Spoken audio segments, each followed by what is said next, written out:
vai começar, a gente já vai aproveitar e gravar nosso terceiro podcast. A gente está comemorando 40 anos da Manja Bosco. Então a gente está comemorando através de grandes parceiros, com grandes parceiros como vocês e os nossos fornecedores. E gravando também essa edição aí de podcast comemorativa. Vou apresentar para vocês então o Rodrigo Otaki, arquiteto e designer, o Dani Ornos, diretor de revendas da Ponto e Filo, e a Vivi, que é head de relacionamento da Hunter Douglas. O tema do nosso bate-papo hoje é o equilíbrio das cores e da luz. Que são elementos super importantes, né, para que a gente consiga ter uma experiência bacana dentro da arquitetura. E que inclusive é o tema do nosso bate-papo hoje, né? Como a gente deve pensar esses dois temas, cor e luz, na arquitetura? O que vocês acham, né, desse tema e da importância dele para que a gente consiga ter experiências bacanas dentro dos espaços? Rodrigo? Obrigado, pessoal, pela presença. Nath, Dani, Vivi, companheiros. Eu acho que não existe arquitetura sem luz e cor. Não existe, tá? Na história da arquitetura, principalmente, não só na história da arquitetura, na história da arte também, não é à toa que a gente estuda o claro e escuro, né? O movimento das artes. Mas na história da arquitetura, a luz é um elemento muito relevante. Principalmente no período gótico, né, nas igrejas, que tem aquele ar mais soturno, não necessariamente de uma maneira positiva, né? Ali tinha uma questão de impor uma culpa católica, mas a cor e a luz sempre foi uma coisa muito importante. Se a gente for ver, por exemplo, a obra do Le Corbusier, ele tem o convento La Tourette, que fica no sul da França, ou uma igreja muito famosa dele chamada Ronchamp, que fica na divisa com a Suíça, que tem o jogo de luz e sombra, mas também com as cores, é muito relevante ali, de modo que tem uma fresta que entra uma luz e isso vai ficando escuro, escuro, escuro, até que chega num altar que tem uma vela, que é fonte de luz também. Isso é muito poético, que é onde você também enxerga Deus ali, de alguma certa maneira. Até eu que sou ateu, fui tocado por aquilo. E no convento La Tourette, principalmente no batistério, tem um lugar que entra a luz e de modo que ele pinta as clarabóias com cor. Então a luz já é filtrada por aquilo e você já toma um banho de luz e cor. Depois quem usa isso muito bem é um arquiteto mexicano chamado Barragán, Luiz Barragán, que na minha opinião é um dos maiores arquitetos da história da humanidade.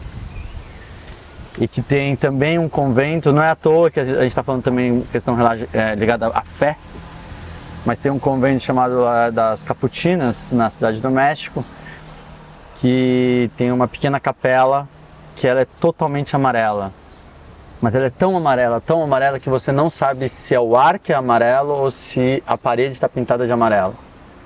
E aquilo, eu me lembro quando eu visitei essa obra, isso mudou profundamente a minha obra.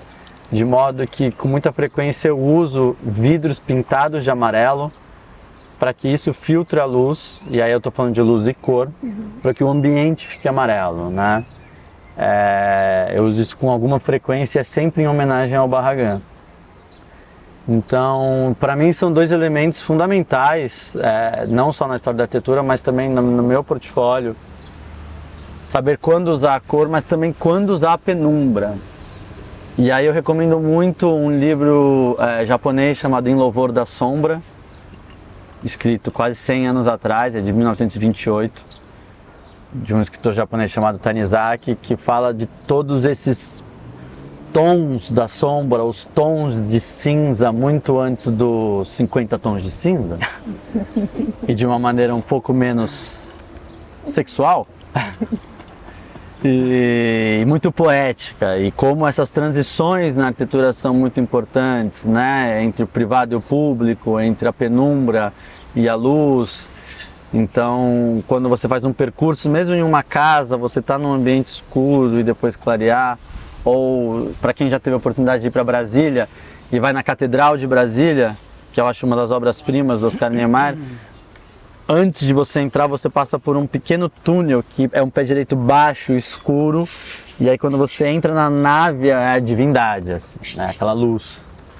Então, enfim, são elementos que para mim são muito caros, muito fundamentais para entender o percurso. Eu acho que cor e luz faz parte de fazer a espacialidade. Quer dizer, fazer o espaço não é só uma questão daquilo que é palpável, daquilo que é o teto, piso e parede, as proporções, as curvas. Também é a luz, a experiência, a cor, o ar que quem vai entrar lá vai respirar. E isso só dá para ser experimentado quando você visita o local e nunca numa foto. Isso é um dos poucos infortúnios da arquitetura, né? Nada vai substituir a experiência de estar lá. E nesse sentido, você nunca vai conseguir experienciar a luz de um lugar sem estar no lugar. Legal. E agora pegando até uma frase tua, depois vou migrar um pouco pro produto também, que nos teus produtos tu usa muito da cor, né? Tu explora muito. Em uma das tuas falas, você fala: a casa é para assumir suas verdades, suas cores e alegria. Receber amigos sem medo. É um universo que conta muito sobre você.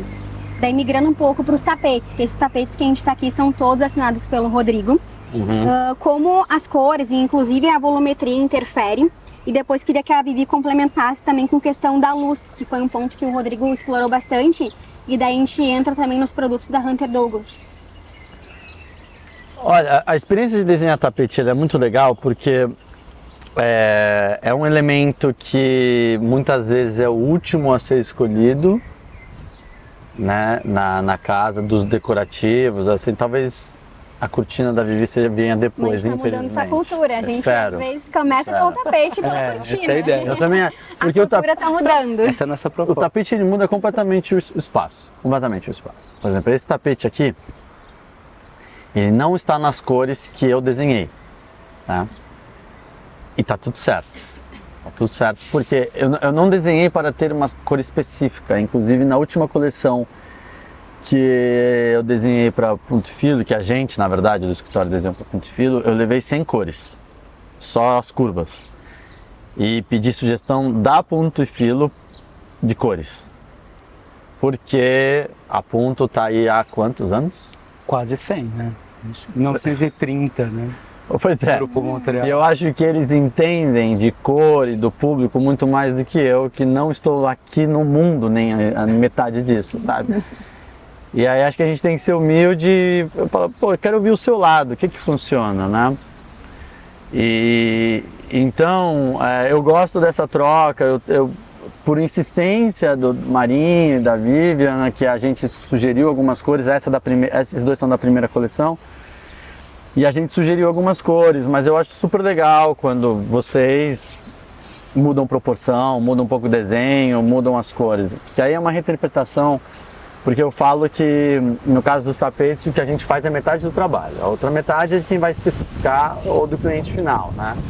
Então esse daqui, que era uma homenagem ao litoral brasileiro, eu reconheço pelo desenho que vinha da montanha, mangue, rio, praia, mar.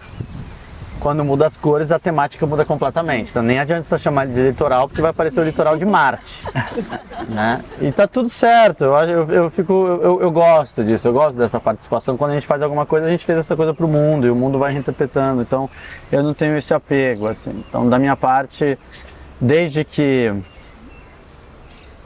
quanto menos usar o tom creme, eu fico feliz. Quando eu vejo todo ele creme, eu fico um pouquinho menos feliz, mas tudo bem, porque pelo menos gostou do desenho. Eu sinto falta da cor, no caso, né? Mas, enfim, eu acho que cor é muito alegria, é uma coisa que tem na brasilidade, aquela construção ali, né? Você vê um azul petróleo, as cidades históricas de Minas Gerais, o Pelourinho, no Nordeste tem cor para valer. Aí quando a gente vai chegando mais pra cá, a coisa vai empalidecendo, né? Eu tô falando isso de São Paulo pra baixo e quando vai vindo cada vez mais pra baixo, vai ficando cada vez mais creme.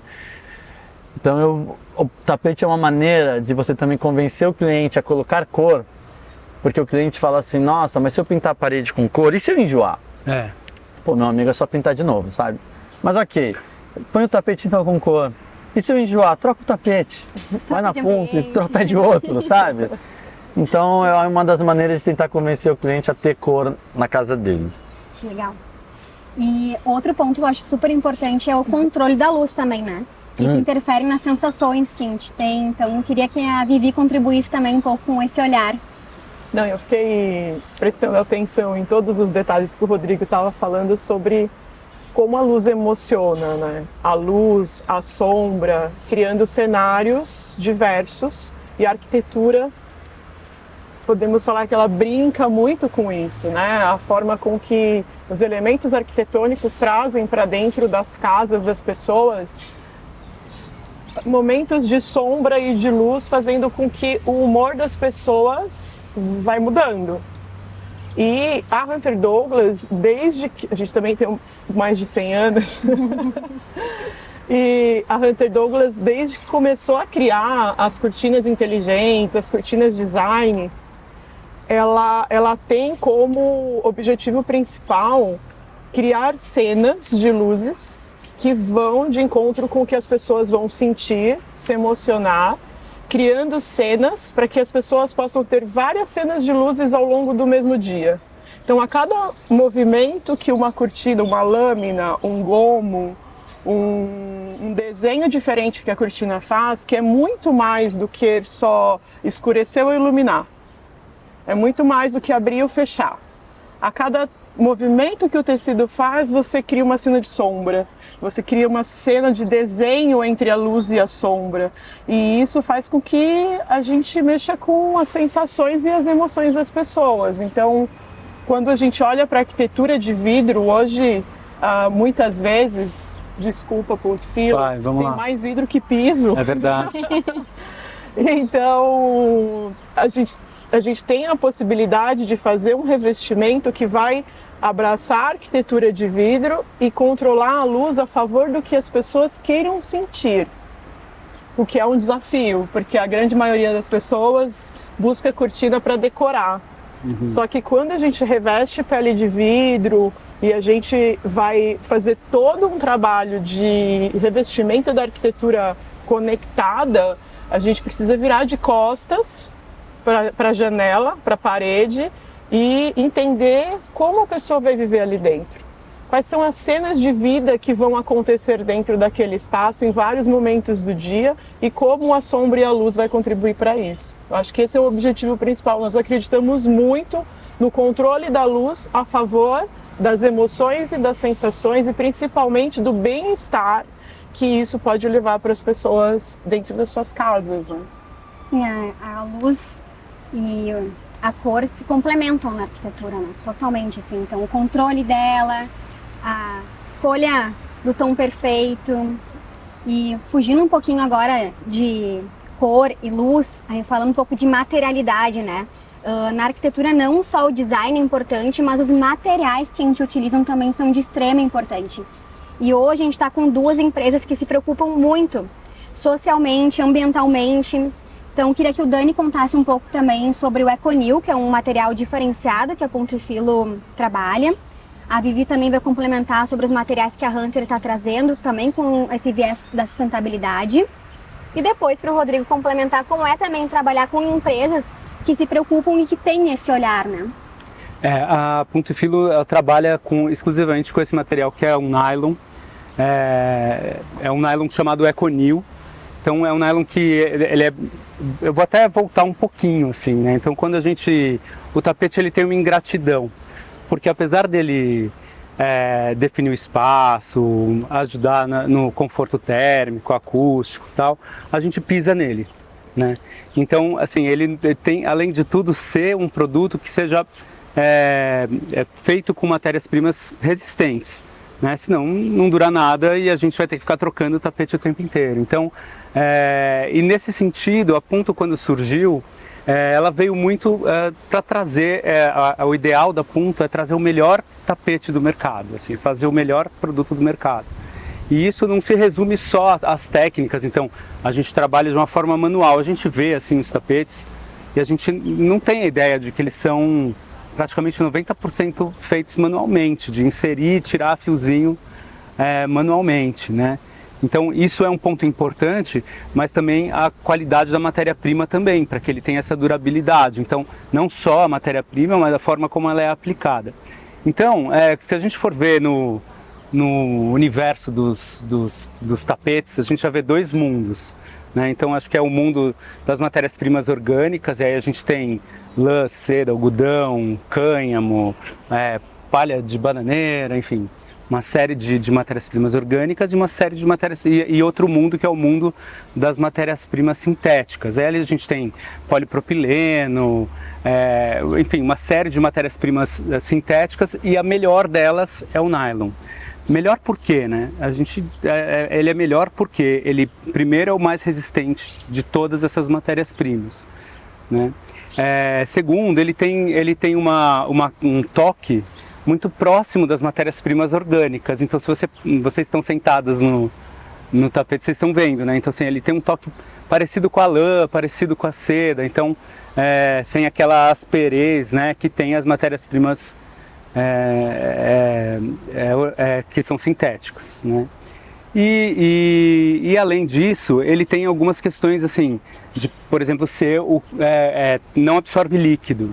Então ele confere algumas características para o produto que assim, ele é antialérgico, ele não pega fogo, você tem uma resistência enorme, né, para alto tráfego.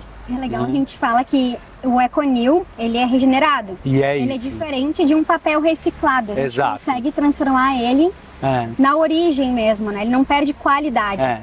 E esse é o ponto que para mim é muito sensível, assim, a gente, também vou voltar um pouquinho, assim, mas estou na ponta há quase 15 anos e eu sou um ecochato, assim, tipo, sou uma pessoa que anda de bike, reciclo meu lixo, tenho composteira em casa, assim, e aí eu sofria, porque quanto mais, né, tapete a gente vendia, eu sou da área comercial, né, mais plástico a gente estava colocando no mundo, então assim, era um martírio.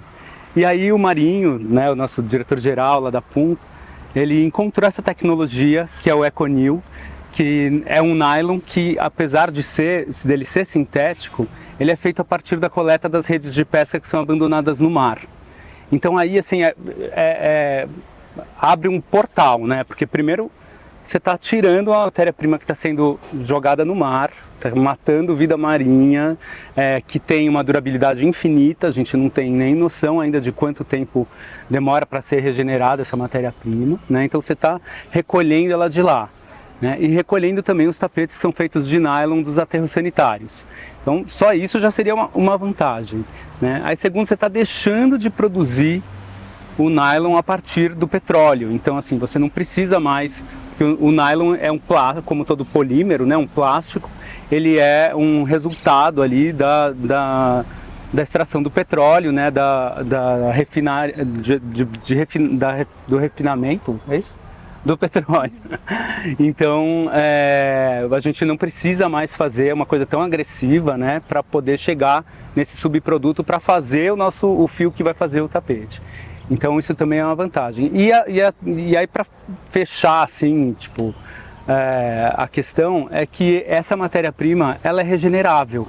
E aí eu vou falar o que a Nath estava dizendo, que assim, quando a gente fala regenerável, a gente está falando, tipo a reciclagem 2.0, vamos falar, né? Porque reciclagem é quando a gente tem um produto e aí a gente dá um outro uso nele, né, para ele, ou então a gente transforma ele em algo que não é ele feito da matéria-prima inicial. Então vamos supor, tem um convite de casamento, ele é feito lá de papel de seda super nobre e tal. Na hora que a gente vai reciclar ele vai virar um papelão, vai virar um produto com uma qualidade pior. Ele nunca vai ter aquela qualidade que ele tinha, né, inicialmente. Quando a gente fala de regeneração, é como um alumínio. Então você pega uma latinha de alumínio de Coca-Cola, pega aquela matéria-prima quase 100%, você regenera ela e ela vira uma latinha de cerveja depois. Então assim, você está levando a matéria-prima de novo ao seu estado virgem, né, natural, para poder fazer um produto de novo. E é isso que acontece com o nylon EcoNew. Então a gente pega essas redes de pesca, pega os tapetes que são abandonados nos aterros sanitários. Tem uma fábrica, a empresa é italiana, mas a fábrica é na Eslovênia, eles transformam todo esse material na fibra virgem de novo. e aí essa fibra eles fazem o fio do zero. Então isso fecha a questão da economia circular, né? E aí a gente não precisa mais sofrer tanto, né? Ao contrário, a gente está ajudando, então é louco, né? Porque eu nunca pensei que a gente ia ter essa função também, né? A gente está vendendo um produto e na verdade a gente não está só né, colaborando com essa questão de estar limpando, ajudando a limpar o mar e tudo, claro que na nossa dimensão, né? Mas a gente também está propagando esse conceito para outros mercados, outros produtos. Todo mundo fazendo um pouco, a gente consegue transformar a nossa realidade, né? E a Ponto e Filo é a única empresa do Brasil que usa 100% de Econil na sua linha. Né? A gente teve uma transição super rápida, que foi feita assim, em menos de 3 meses a gente fez essa transição total do nylon que a gente usava antes para o Econil. Assim. E agora a gente está num processo de implantação, estudo e implantação dessa logística reversa para poder fechar o loop, né? Fechar o ciclo da economia circular. Legal. Que todas as empresas têm esse viés, né? A Hunter também tem. Eu quero que a Vivi conte um pouco pra gente dessa linha também que a Hunter oferece com esse propósito, né? A Hunter, na verdade, a gente tem uma linha de tela solar que é feita de 50% de plástico reciclado do fundo do mar também, e 50% de poliéster virgem, que também a gente tem todo um estudo de garrafas PETs, quantas garrafas PETs tem uma determinada cortina de uma determinada medida. Então, a gente também está envolvido de diversas formas nessa questão da utilização de matéria-prima, assim como o nosso alumínio. A Hunter Douglas... Até o Dani comentou, né? A Hunter Douglas começou da função de alumínio, né, lá em 1919. E o nosso alumínio é 97% de material reciclado. E desde aquela época até hoje a gente continua trabalhando dessa forma. Legal. Tanto para as persianas como para toda a parte metálica da nossa parte de arquitetura, os forros metálicos, os brises. Então tem um trabalho muito importante por trás de tudo isso. Tem outras linhas, como o novo book de Duet já trouxe 2 coleções que são de 95% de poliéster reciclado. Então a tela é feita desse material, o toque é de tecido, não tem o toque plástico, mas vem de um material reciclado. E eu acho que é importante a gente ressaltar também que a questão da sustentabilidade está não só nos materiais que são reciclados, vamos pensar assim, mas no uso desses materiais. Como você falou um pouquinho dessa questão do reuso e tudo mais, vários produtos da Hunter têm uma proposta principal de gerar eficiência energética, o que faz a redução do consumo de energia. Então, quando você aplica um produto que contribui para gerar eficiência energética, que contribui no tempo em que você vai ter a troca de calor dentro do ambiente, seja em momentos muito frios. Aqui nessa região a gente tem as duas coisas nos limites, né? No momento muito frio ou em momentos quentes. Quando a gente controla essa troca e faz com que o uso do ar-condicionado seja mais eficiente, o uso do aquecedor seja mais eficiente. A história da Duet, por exemplo, surgiu no início dos anos 80, no auge da crise energética dos Estados Unidos. Então, tanto que nos Estados Unidos, até hoje, quem tem Duet dentro de casa numa determinada proporção, tem desconto na conta de energia. Olha.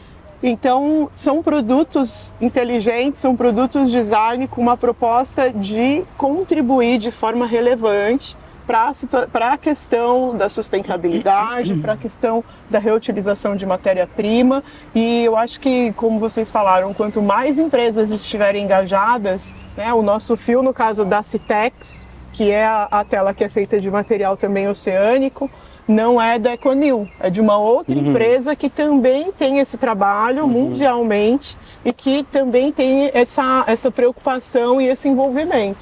quanto mais empresas estiverem engajadas nesse sentido, eu acredito que a gente só tem a evoluir. E aí quando a gente traz isso para arquitetura ou para decoração, eu sempre falo que assim, não basta só as empresas estarem engajadas nesse movimento, né? Então as fábricas têm que estar buscando essas tecnologias e essas alternativas, né? As revendas precisam estar pulverizando isso, né, pelas suas praças, e os profissionais precisam estar passando isso para os seus clientes, e os clientes topando também. Então, assim, é um trabalho em equipe, é uma cadeia. Infinita. E, Rodrigo, para ti, isso é um ponto importante quando você fecha parcerias com indústrias, marcas? Qual é o olhar de vocês dentro do estúdio, né, com relação a isso? Olha, com certeza é um ponto positivo se a empresa tiver essa preocupação, porque ela é uma preocupação urgente. Para ontem, né? Pois é, então se por um acaso alguma empresa que nos procura não tem, a gente busca colocar. Recentemente a gente está desenhando uma linha de luminárias, uma grande fábrica de luminárias, e a gente levou a eles que gostaria de trabalhar com um polímero que é feito à base de óleo de soja usado de cozinha, que cria uma coisa âmbar, translúcida, e que para iluminação funciona muito bem. Eles não conheciam esse produto. Então tem uma questão também que eu acho que o escritório de arquitetura, ele precisa ser um incentivador disso. Ele não pode só receber aquilo que tem e falar, mas é o que tem, vou trabalhar com isso. Quando alguma empresa, fábrica vem nos procurar, de alguma maneira a gente também tem que fazer a fábrica dar uma pensadinha, criar um desafio de volta. Nós também somos responsáveis por fazer a tecnologia caminhar um pouco, né? E aí nesse sentido, sempre quando vem uma incumbência para nós, não só a gente traz o desafio do desenho, porque muitas vezes a gente traz um desenho que eles falam, nossa, nosso maquinário não faz. Não dá para fazer, a gente não aceita. Né? Não dá não, pera lá, a gente dá um jeito. A gente pode mudar um pouco o desenho, vocês reestudam o maquinário, mas a gente dá um jeito de fazer. Mas não só isso, que novos materiais que tem, que novos usos que tem, né? Por exemplo, eu estava comentando agora com o Dani que a gente aplicou um tapete no teto do bar, que na casa é o meu bar, para uma questão não só estética, uma questão acústica também. Então isso a gente vai incentivando. Eu liguei lá na Punto e falei assim, Adilson é o responsável pela fábrica, quero aplicar o tapete no teto. Na verdade eu liguei pro Marinho. Falei, Marinho, eu quero aplicar o tapete no teto, como faz? Ele falou, fala com o Adilson. Eu falei, Adilson, eu quero aplicar no teto. Ele demorou 5 segundos e falou, tá bom, pra quando? Entende? E aí vira uma coisa super... Eu pelo menos nunca tinha visto ali da Punta, etc. Então vira um case também, e aí disso vai potencializando para outros lugares, ou a arandela que a gente usa como plafond que a gente usa como arandela. E acho que a gente também ficar instigando de volta é divertido. Instiga não só a fábrica, mas a gente também, né? Enquanto profissional, usuário, cliente. Acho que essa é a nossa função. A gente vai ter acesso a essas fotos, agora fiquei curiosa. Do bar? Quando eu fotografar, né? Como ele é meu, eu não fotografo essas coisas. Mas quando vocês forem a São Paulo, na Vila Beatriz, vai fazer a propaganda. O nome é Alba. Alba não cabe todo mundo, tá? Ele é muito pequeno, o tamanho desse tapete. Mas a questão da sustentabilidade, por exemplo, a gente desenhou para uma fábrica chamada Japi, que são rotomoldados. Rotomoldado hoje em dia a gente chama de resina, há 6 meses atrás a gente chamava de plástico, tá? E aí é um polímero à base de petróleo, que a gente está tentando fazer com que troque por um polímero à base de cana, só que é muito difícil por conta de que o valor fica 20% mais caro. Eles não ligam para isso. O mercado europeu só aceita material reciclado e reciclável. O americano não quer saber de isso, ele quer saber de preço. Isso é um problema, tá? E é o principal mercado.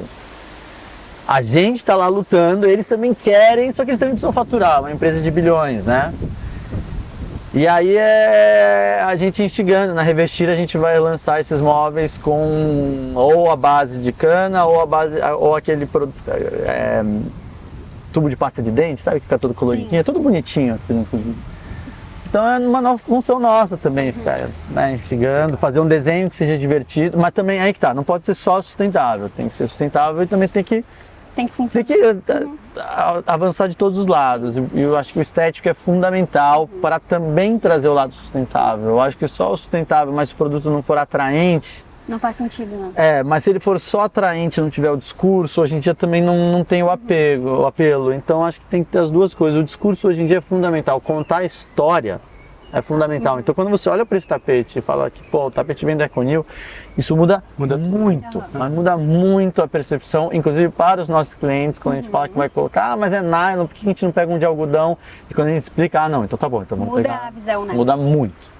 E falando, por favor. Não, só ia adicionar assim também que é engraçado porque isso cria um valor que não existia, assim. Então as pessoas quando pensavam no sintético, elas sempre davam pensavam uma conotação de uma coisa não tão nobre, né? Então aí quando a gente fala dessa questão dele ser regenerável e tal, as pessoas começam a entender e colocar ele num patamar de valor, né? Na Punto, na Hunter também, porque todos os materiais das cortinas mais industrializadas, digamos, são de poliéster, né? Sim, porque traz a maior resistência, mas isso que você está falando é muito interessante, porque às vezes você mostra um produto só pelo produto, as pessoas não dão muito valor e comparam facilmente com qualquer outra coisa.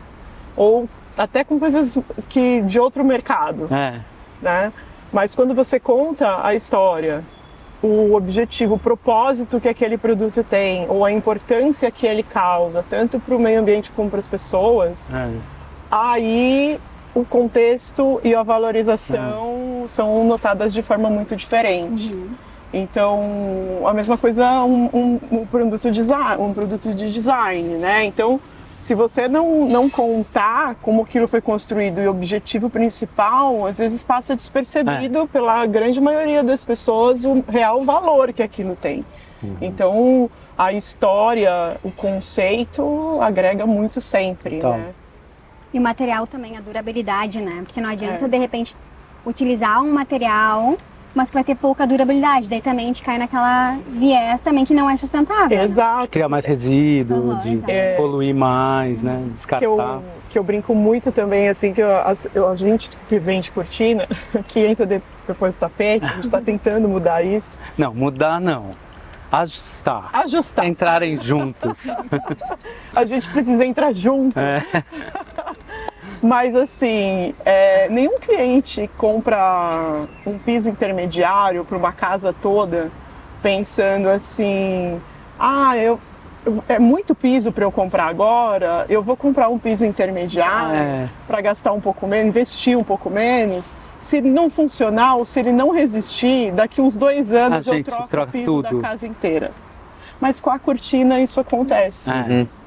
Vamos colocar um tecido, porque vai muito no final da obra, então vamos em busca de um tecido mais econômico, de uma opção mais econômica, para revestir todas as paredes da casa, que às vezes está revestindo mais paredes de vidro do que piso, com a sensação de que se não aguentar, daqui 2 anos eu troco tudo e vou jogar isso aonde?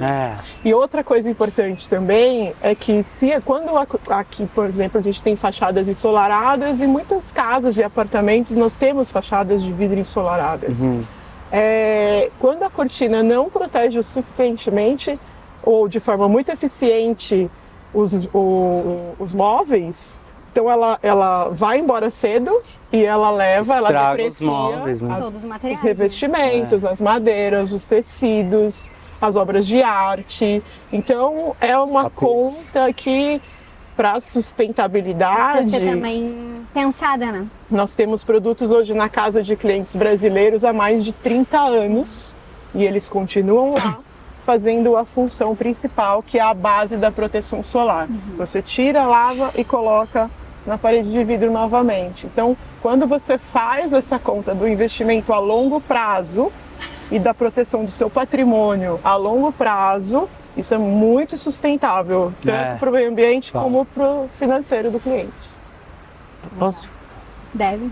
Nesse sentido da questão da sustentabilidade, tem, além da questão da qualidade dos produtos, tem uma questão que eu tenho um verdadeiro horror, que é a tal da tendência. Tá? Porque tendência, a gente precisa entender que tendência é uma questão mercadológica, tá? E aí ela vem e ela vai porque aí precisa girar e entrar uma outra coisa, tá? E aí se a gente, nós profissionais, a gente entra nessa onda da tendência, a gente entra em dois becos sem saídas. Um deles é, todo mundo começa a fazer coisas muito parecidas, tá? O que é muito ruim. O segundo é, quando essa tendência passa, o que acontece com aquilo? Aquilo então, o sujeito pensa, pô, minha casa ficou ultrapassada, ou esse espaço ficou ultrapassado, então vamos reformar. E aí, por mais discurso de sustentabilidade que tenha, vai pro lixo, tá? Então, nesse sentido, eu acho que assim, esqueçam Milão. Esqueçam. Milão já foi muito bom. Milão virou um ditador de tendências que eu acho muito perigoso, sabe? Então eu acho que é muito mais, vejam as referências próprias e lutem por uma arquitetura que pode ser do menor ao maior, que tem um poder de permanência.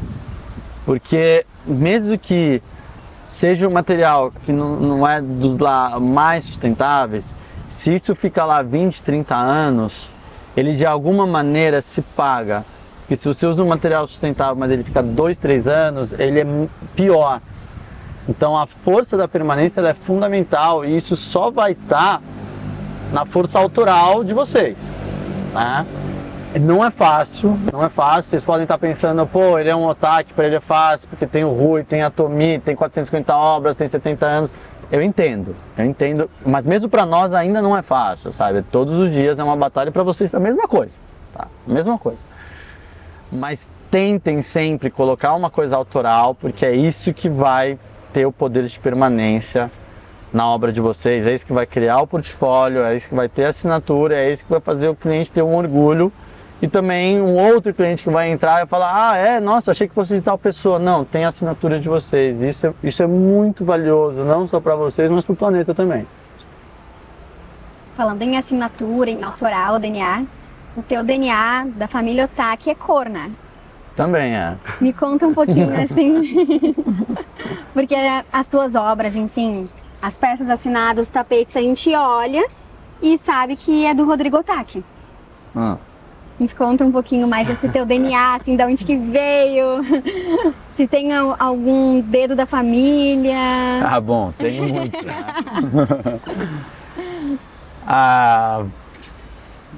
Isso vem muito antes de mim, né? Tomi começa a pintar em 52, 53. O Rui entrou na faculdade de arquitetura da USP em 55, se formou em 60. Um influenciando muito o outro, tá? Porque quando o Tomi começa a pintar é quando o Rui começa a fazer arquitetura, então não foi uma influência de mãe para filho, foi uma influência muito mais horizontal. Ela talvez nas cores, ele talvez na escala arquitetônica, que ela toma dimensões arquitetônicas, principalmente as esculturas dela. E isso de uma certa maneira perpassa por todos nós. É uma família pequena, né?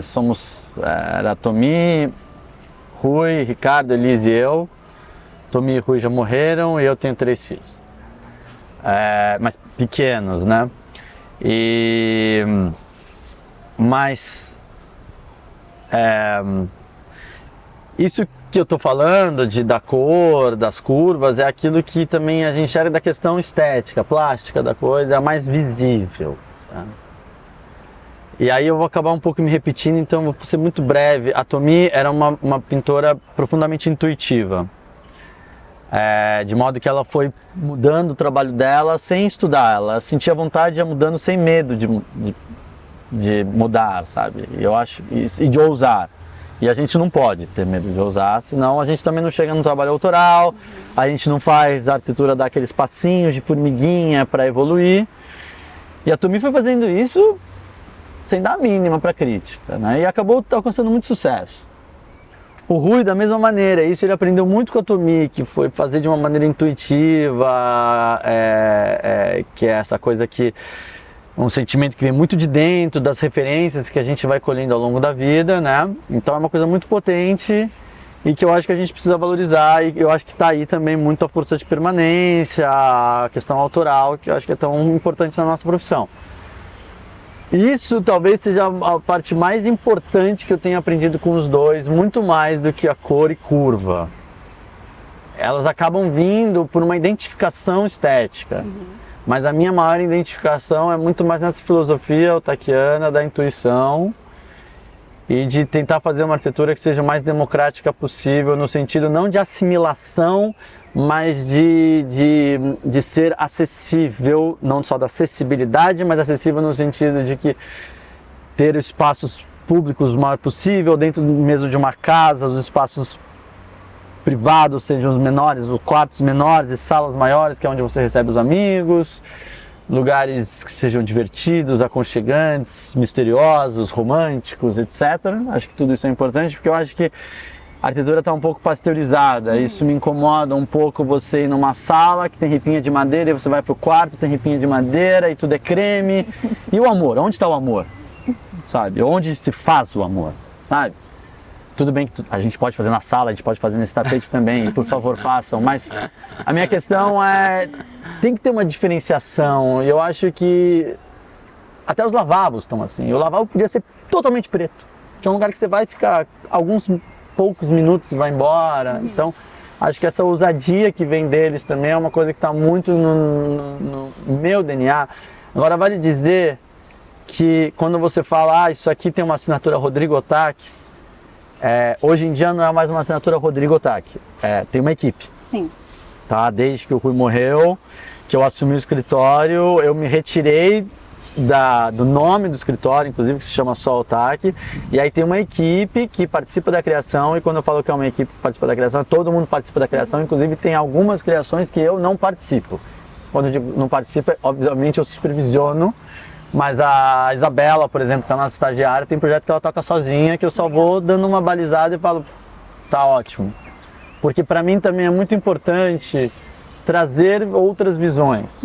Isso é uma maneira do nosso escritório se manter contemporâneo, se manter atualizado, porque o meu dia a dia eu consigo fazer um pouco de pesquisa, mas eu tenho que ficar, 6 horas no WhatsApp, resolvendo contrato, lidando com cliente, reunião, etc. E eles estão muito ali na criação. Então eles têm mais tempo dessa pesquisa, são mais jovens também, estão com outras preocupações. Trabalham muitas mãos. Eu trabalho no mínimo 10 mãos, mínimo. Inclusive a nova coleção, vários foram desenhados pela equipe, e aí um interferindo no outro, mudando um pouco a curva, escolhendo cor, mudando o formato. Então eu estou mais no escritório como um diretor criativo do que de fato o autor. Eu gosto de enfatizar muito isso, inclusive quando você vai, eu convido todos a visitarem o escritório. É um espaço aberto onde tem os móveis, tapetes distribuídos, desde móveis do Rui, os móveis do Rodrigo e os móveis da Otaki.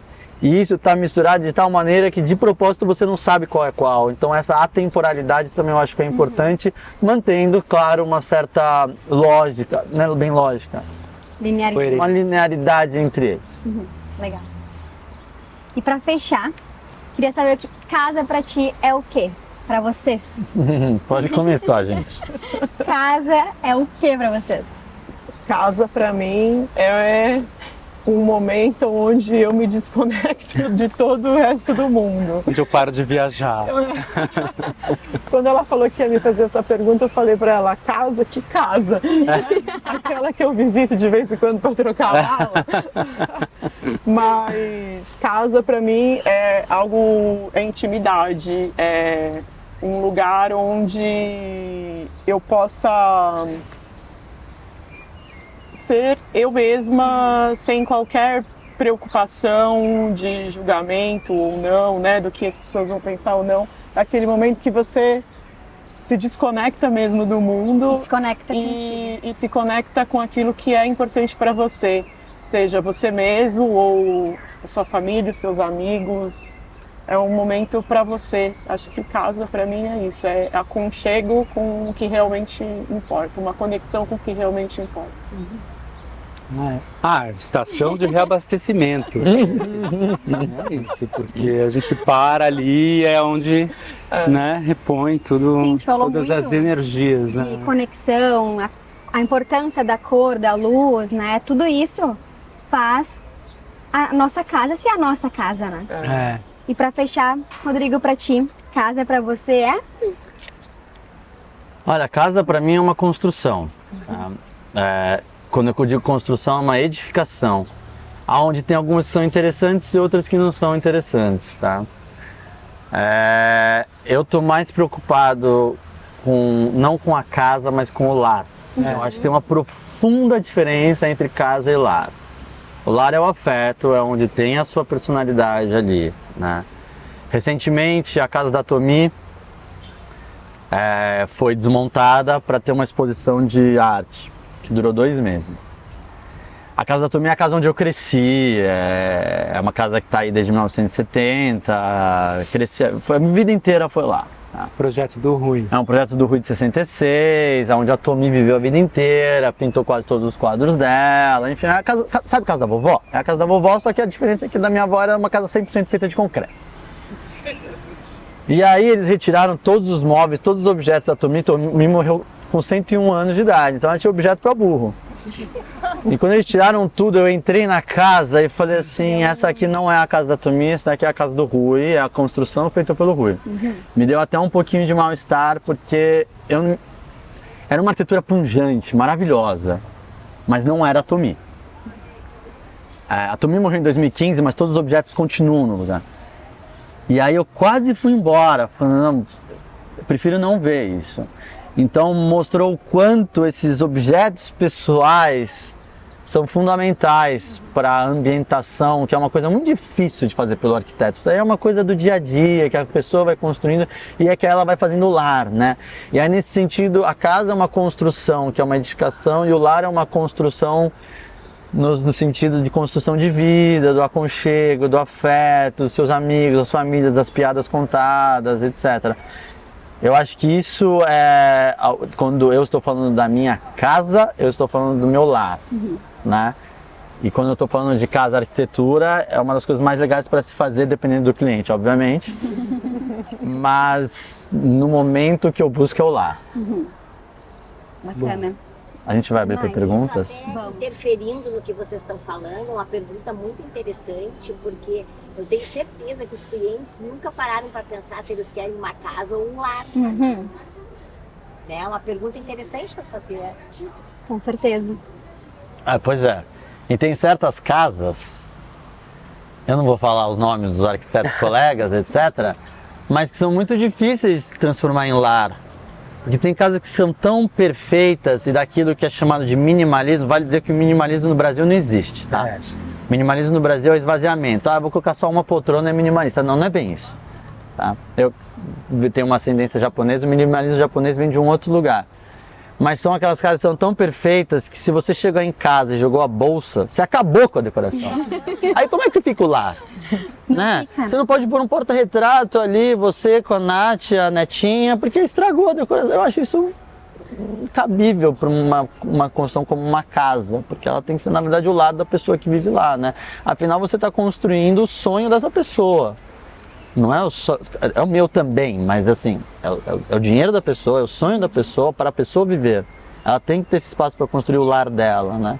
Então, nesse sentido, eu acho que tem que ter uma arquitetura que tenha uma assinatura, mas que permita também que a pessoa se sinta confortável como no lar dela.